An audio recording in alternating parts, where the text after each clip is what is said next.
All right. Lines of defense. So first we'll go over lines of defense against people trying to grab your legs, and then we'll go over lines of defense against people that are trying to throw you or trip you and all that stuff. So with the takedowns to the legs, you're gonna have You're gonna have on your feet 3 lines of defense. Obviously, there's more defenses you can do when you hit the ground.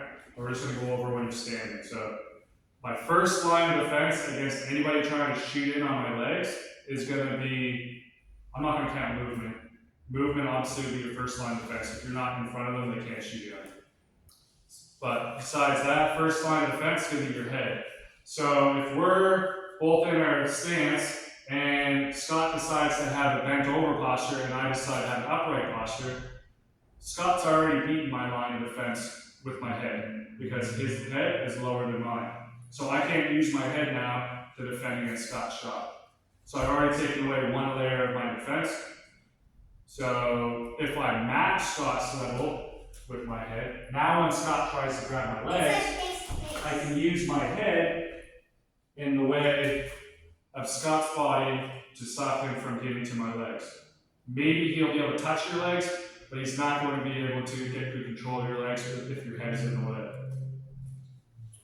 The second line of defense is going to be your arms. So like, let's say Scott lowers his level and I don't lower my level with him. His head is lower than mine. In an aspect of like shooting in on the legs, Scott is beating me in the head position. Obviously, I can use this to try and get above him in the front headlocks and go behind, but we're talking about just purely defending my legs. He's winning right now in his head position. So my next line of defense is going to be my arms, which is kind of like what we went over before, the grip fight. So if I have a collar tie on Scott's shoulder, if Scott does not address my arm position, he just tries to grab my legs, I'm going to be able to block Scott and move my legs away. So the second line of defense is the arms. So that brings up a point, when I'm wrestling or doing Jiu-Jitsu from the feet, I'm not saying you can never do it, but you're more vulnerable to leg takedowns, like single leg and double leg, if I'm reaching with my lead arm. So if I lead with my left leg and I grab with my left arm, let's say a collar tie, if Scott pushes this elbow up and grabs my leg, my front leg is very vulnerable to being attacked now because now he's beat my head and he's beat my arms. So typically when I'm hand fighting, my left arm is protecting my lead leg. It's down here. And my right arm is the one reaching, which is my back leg. So now if I grab here, if Scott pushes this arm up, my lead leg, the one that's closest, is still protected. So if he goes to shoot, my arm is still here to pull Scott back up off my legs.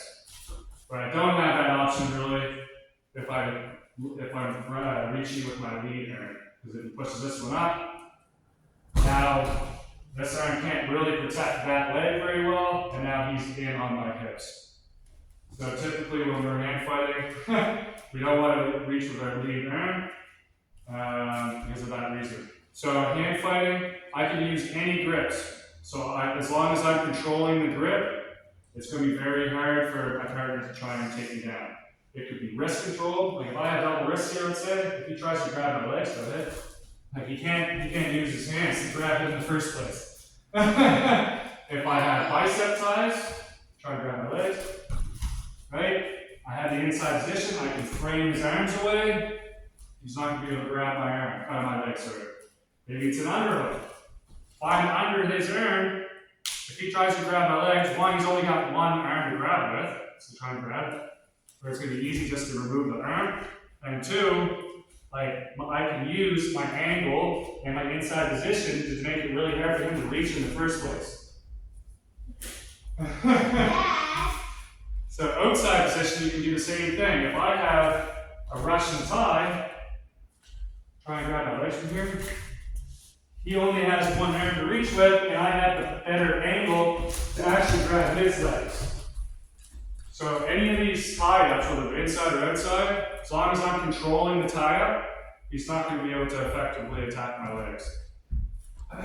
So now we'll move on to like throws and stuff. So that's a little bit more complicated. Oh, sorry, I missed the third line of defense for shots. So Scott lowers his level, so he beats my head position, and maybe he pushes, like we just talked about before, maybe he pushes my arm positions up, and he shoots in on my legs. Boom. So now he's beating my head and my arms.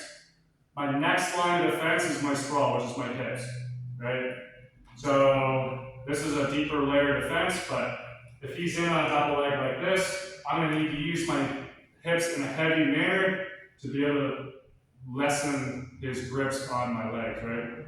So I could simply push the head down. You're in a strong position. Just so I don't like accidentally hurt you. Strong position, and I bring the legs back. And now my hips are heavy. That's not me, that's Scott. I'm just carrying my weight. So I can simply do it just from there, or maybe I have to put his head in a bad position and then sprawl. So we're here. Maybe it's too hard for me to sprawl from here. I can scoop the head, put his head in a bad position, and then sprawl. So now I've beaten his hands on my legs, and now I can start circling behind and taking advantage of the sprawl. So using our hips in a heavy manner is going to be the last line of defense before we actually hit the mat to stop takedowns to the legs.